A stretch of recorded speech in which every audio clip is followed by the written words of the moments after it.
So recently I checked out Daz Studio, something I never really thought about. I just kind of ignored it because most people said it was good for still images, and I wanted to do animation and 3D animation at that. So I wasn't really interested in trying to learn another 3D program. But Daz Studio is very similar to iClone in some ways, except iClone is probably I know it's superior in animation to pretty much anything out there on the market.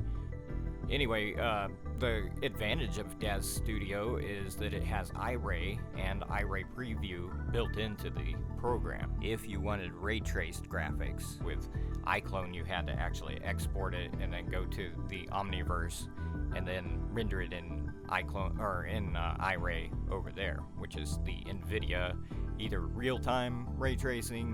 What you're seeing right now is not real-time ray tracing. It is actually what they call interactive. So you can move it around and stuff, and then it'll kind of real-time ray trace right when you stop moving. So it shows you kind of a scratchy preview picture before. So here we have a model of a Nova, and when it comes in, it's not, the chrome's not really chromy and all that stuff. So I'm going to add some materials here, and we'll go into my material database here. Those are some materials for the car itself, but if you go down into iRay here, and I've got a bunch of stuff in here that I bought from the Daz store, like all kinds of metals, and this came with it, some of these chromes and silvers and stuff. Well, they look like chrome. I'm just gonna throw a few on here, pick a different part of the vehicle and throw some titanium or whatever on there. Throw some silver on there. It really doesn't matter, they all look kind of the same. I'm sure there are differences, but I don't know. It just looks chromy, and I'm just going to put a variety of things on there. A few titaniums, a few silvers, a few whatever I want to put on there. So now it looks a lot better. But let's try to make it a little bit better by adding some bling to the car.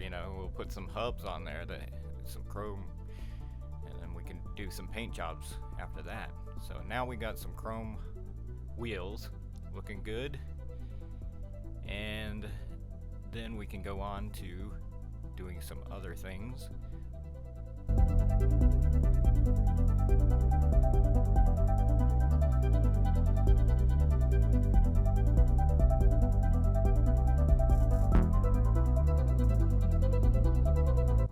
Alright, let's do some paint jobs. We'll do this one right here, which is one of my favorites. Flame paint job is really nice. It's got some red in the back, which is really cool. I like how the red fades on the side here. Very nice paint job. And let's see, how about this black and yellow? That's a classic as well, black and yellow. I'm not gonna sing the song, don't worry. Anyway, we got just white, some kind of like a gold. My dad had one that was gold, I think. And we got some red with black sport stripes, which probably came with the SS, the Super Sport package. Got greens, and then of course you could do whatever kinds of paint jobs you want. You could go into the iRay materials and pick a car paint job, like a candy paint job. But now I've switched over to a cyber car, as they call it, and this has a really cool metallic on the hood. I don't know if you can see it yet. You might have gotten a glimpse of it just now. I'll try to get a good shot for you here, but it's a lot. The metallic grains are bigger. Let me change the environment here and see if we can get a better thing here. Let me see where my sun is. Not my SON, but my SUN. And I'm not finding it for some reason. I don't know why. Has it disappeared? Oh, when I switched scenes, I forgot to put it on sun only, or whatever it is, sun, and get it off of the dome lights. Now it looks like a real car. Okay, so you can adjust the different like latitudes and longitudes here, so you can get lighting from all over the world, and you can also change the date of when this is occurring. So you can go in here and you can go into the future, or you can go into the past, you can do whatever time you want. So we'll put this see if we can get this up to date with 2024. And we'll go to July. Oh, we're in the future now. Let's fix that. This video was recorded on July 3rd. We'll put that on July 3rd. And look at that. It looks pretty nice, but let's see what else we can find around the world here. That's pretty good. I like it.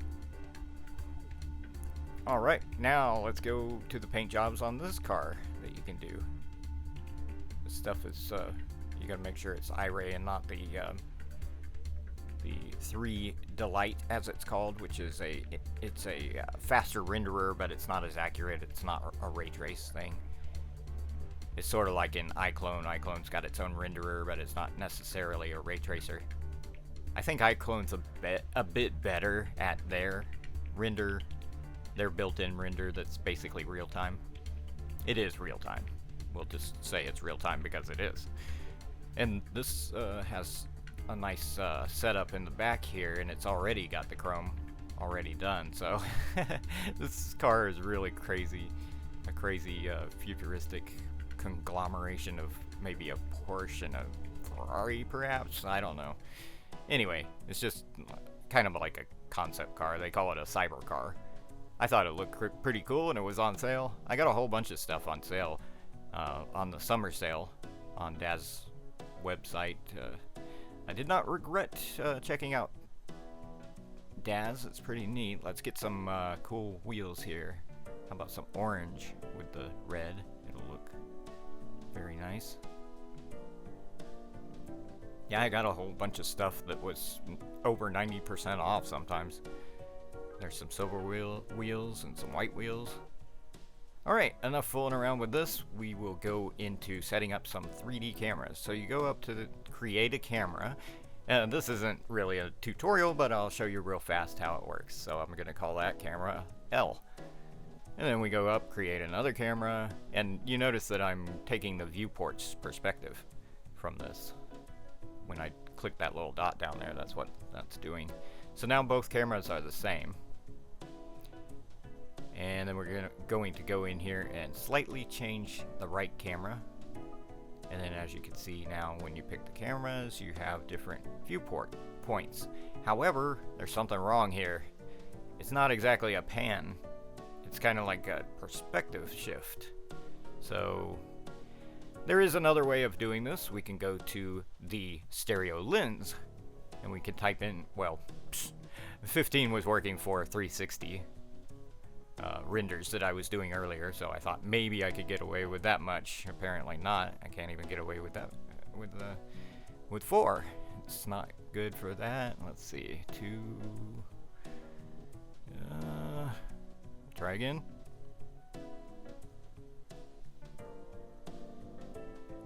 Okay, I think that's good.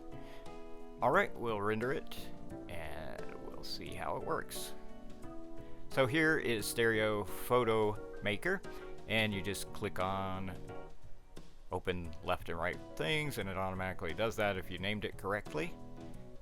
And we'll put it on side-by-side half view, and we'll check it out. Of course, you can put it on whatever you want. Oh yes, I forgot.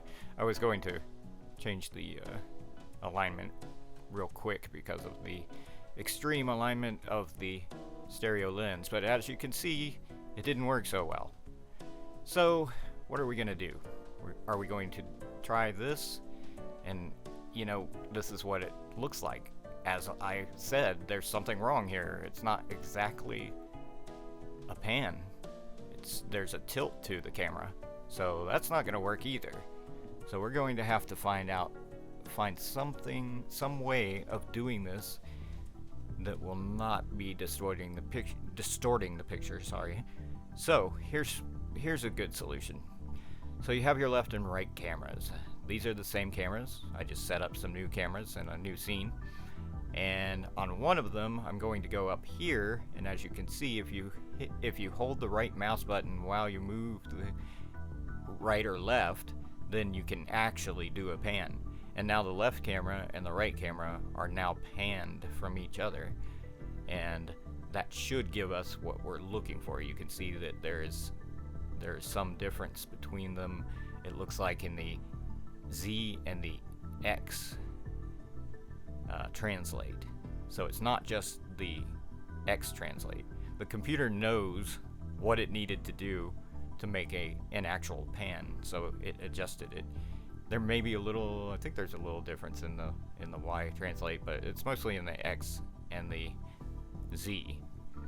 But the computer just did that automatically when I did the pan, and you can see that it has shifted back and forth.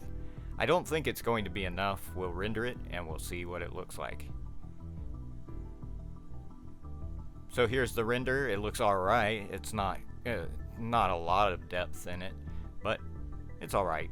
This stage thing that I've got here looks like a video game almost, so it's not really that impressive. But we're going to do a thing where you can link the cameras together, and that is to create a group. And as you can see, one of the cameras has already been absorbed into that new group that I made. Oops, I actually accidentally parented that camera to the other camera, which I guess probably wouldn't have been a bad thing. So you select your group, and now you can move your group wherever you want, and both those cameras will follow. So now you can twist it around, you can do all kinds of different translations, and it's not going to actually move the cameras, other than it'll move the group of both the cameras, is what I'm trying to say. That looks kind of cool. Let's check it out. Okay. Yeah, see, this is a little closer to the vehicle, so it should actually give us some good depth. We'll just move it up here. I think that'll be a better picture, and maybe we'll tilt it over here just to make it a little bit more extreme. So you can do basically anything with the group, and the cameras will stay where they are. So let's take a look at that render. That turned out alright. It's a little bit too close. We could probably fix the pan, perhaps. And let's see, I'm gonna just rename this, because I noticed when I was rendering, or when I was putting it into the stereo thing, I kept having to flip the lenses. So I'm going to rename the cameras. That's the easiest thing to do. And now that's the right camera. Now I'm going to pan this a little bit more, because I don't think that the depth is good enough. So let's see. I'm just checking to see what the difference between the two are. So this may take a little bit of time just to check what's going on. I just want to be sure what's happening in the scene. So yeah, it's 1276 here, 390. Okay, so X. All right, let me see. So 1201 here for the right camera, and now it's 1276. It looks like for the left, or minus 12. Sorry, yeah, minus 1201, and then minus 1276 on the X translate. And then we have, yeah. Okay, so there is a slight difference in the Y translate, and then 393, and there we go. Okay, so those are the differences between all three of the translates. So if you just leave it in that and you move the 3D camera, you should be fine. But I'm going to adjust the right camera by selecting it and then doing another pan. I'm just moving it a little bit more. Now you can see that there's a lot better separation between the cameras. See, this one looks a lot better than our last one. There's our last one, and you get a little bit more depth. So now that I've been playing around with this, I think it's a really cool way of making some good 3D renders with real ray tracing. And you can, I have already experimented with some 360s and they look amazing. And actually I only use one camera for the 360, and then I just used a stereo base with 15 like I showed before, and it works fine for the 360. You just make the lens spherical on your camera, and that's all you need to do. You just need one camera, and then you're all set. And you just flick it from 0 on the stereo lens to 15 for the next lens, and you just do 2 different renders. And here you can see, this is in fast motion, but you can see how long it takes to render. And this is in HD now. Before I was rendering in 8K for some reason, probably because I was experimenting with 360. So anyway, I like Daz. It's pretty cool. I might use it a little bit to kind of integrate with my iClone animations. I've tried a little bit of animation on here, but it's not quite as impressive as iClone, and it's not as easy to get animation into Daz as it is with iClone. But that's all for now. Thanks for watching, and I'll see you next time.